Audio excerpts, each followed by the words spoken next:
I only wound you, kid. You're a kind man.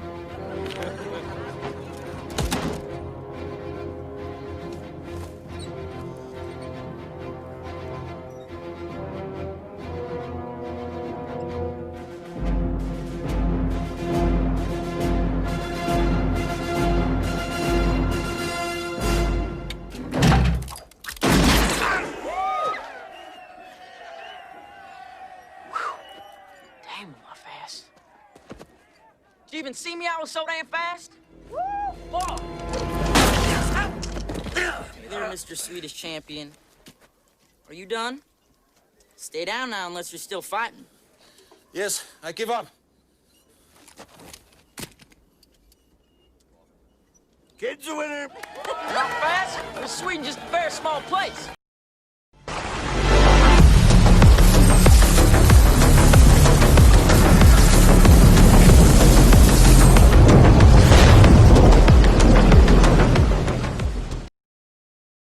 Gunslinger back at you again, and I want to talk about something that I find very interesting. I am somebody who tends to look in the past for guidance at times.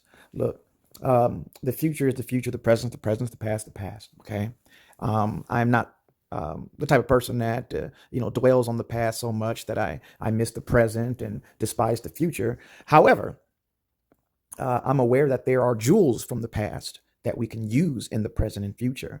And one of those things is the information and tactics that people developed in the Wild West. In the Wild West, they started developing skills and tactics. They started to understand what was very important in staying alive when it came to gunfights. And look, removing all the Western Hollywood drama, the high noon in the middle of the street duel thing is just very rare. However, it was a well known and understood thing that you needed to make sure your draw was fast. And it wasn't because of the corny, duel thing that like I said, that didn't really exist. It's very few times that was documented. Period.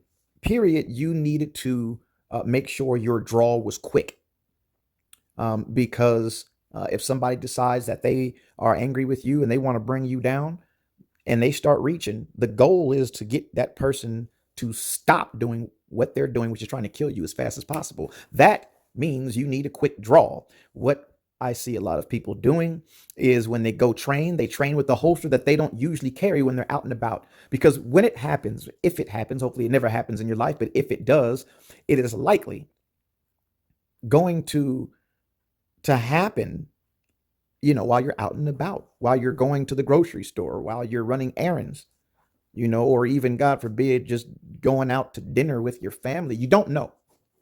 And the draw speed is crazy important. It's more important than your mag change speed. It's the draw speed. And so I see guys that will practice their draw speed with the outside the waist holster instead of inside the waist holster. What's the difference? The difference is you have to lift up your shirt. You have to do other things, or sway your jacket back, or whatever it is that you may need to do, however you carry, especially in the wintertime. And so that's what needs to be trained on. And they understood that back then. Get your draw fast. You don't believe me? You see what's up, right? Okay. So here's just one example. I can tell you examples of my draw speed saved my own life. So I'm very aware of this. This isn't something I'm just making up as a cool topic or something. Okay. It saved my life, my draw speed. And what you're going to see here is a guy whose draw speed was so slow that he lost his life, unfortunately. And this is difficult for a lot of people to watch. So I'm warning you ahead of time. This is some heavy stuff. Most people are already aware of this. This was the church shooting. And it's usually known for the hero in the situation. But got to remember, two good guys lost their lives. And one of the guys, who I believe was shot first, you're going to see, God, if his draw speed was 30% faster, he might still be alive. So watch in the top left corner. and pay attention to what I'm saying. Here we go. Learning lessons.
That's frustrating. That really is frustrating.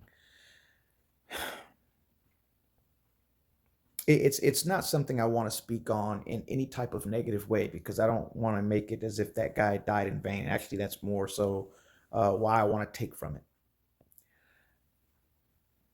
I feel the best way for to um, pull from this horrible experience is to recognize the flaw in his motion and his draw speed.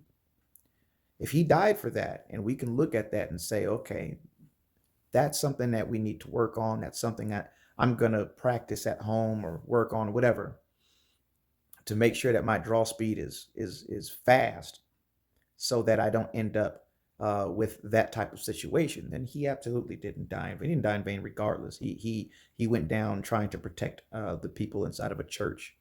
So win, lose, or draw, um, it's commendable. That's bravery. Okay. But again, that draw speed was slow. I mean, slow. Okay. And so, you know, that needs to be practiced big time. I'm telling you that if you can get that draw speed down real nice, it will save you from the majority of um, moments of truth, as long as you have at least decent um, awareness, situational awareness, because situational awareness is number one. That's the big boy. That's the one that can save your life all by itself. Me personally, the way that guy was moving, I personally would have followed my second rule. Number one is defensive profiling. So I seen how he was moving. It was odd. All right. I am someone, when I see something like that, I go straight to number two, which is put yourself in the most ready position without escalating the situation.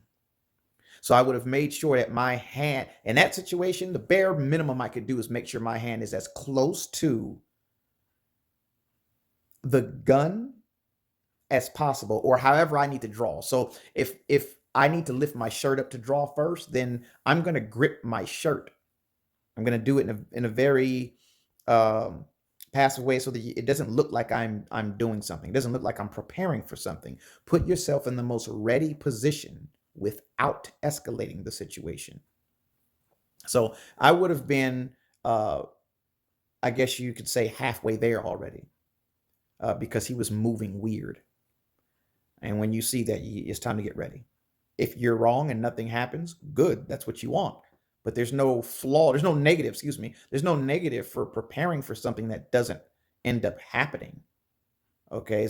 You prepare, hold on, this looks odd. Grab my shirt. Nothing happens. Great. Let go of my shirt. That's it. All right.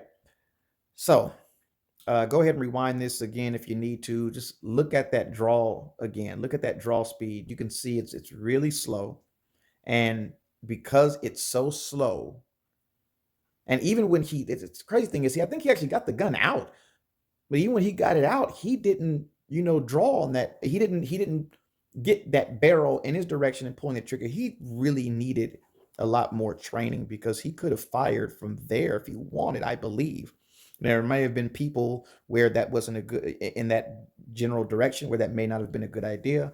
So I can't call it from the couch per se, right? But that is an option in certain situations where as soon as you draw before you punch it all the way out, you can start firing if they're close enough. So go ahead and rewind that and take a look at that. And again, my draw speed saved my life. His draw speed was the end of his life. I think that's good enough evidence to say that draw speed matters. So work on that. Thanks for watching. Let me